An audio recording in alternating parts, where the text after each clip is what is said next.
Marvel unveiled Thunderbolts. First full trailer, starring Florence Pugh, Geraldine Viswanathan, Olga Kurilenko, Wyatt Russell, Louis Pullman, David Harbour, Julia Louis-Dreyfus, and Hannah John Kamen. The film is directed by Jake Schreier.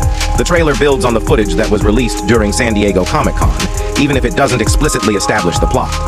As is well known, the film centers on a squad of anti-heroes or criminals who are dispatched on government-commissioned missions. A few new faces and identities have been revealed in the latest trailer, along with our expectations.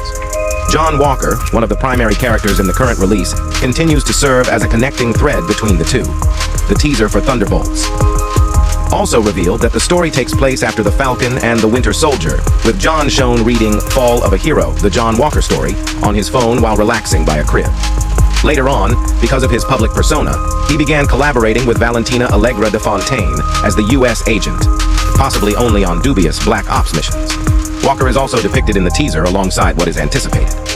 Like Walker, many other characters, including Yelena's Black Widow, see Thunderbolts as personal journeys hinted about in the trailer. Yelena appears adrift without her sister Natasha, and her job is obviously not helping her.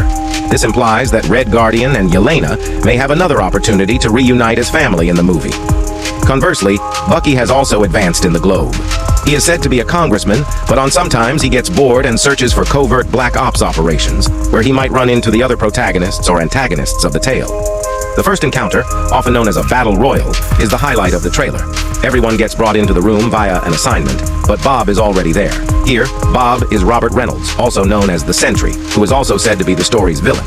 It's possible that the heroes must confront Bob's inner evil, known as the Void, which they are unaware of. Bob is also seen in two more photos, one of which shows his trademark Sentry emblem on a belt clasp, and another of him surviving a slew of armed guards blasting hundreds of bullets at him. One of the biggest Easter eggs of the trailer also includes the Tony Stark Tower, originally used by the Avengers. It now has a new owner,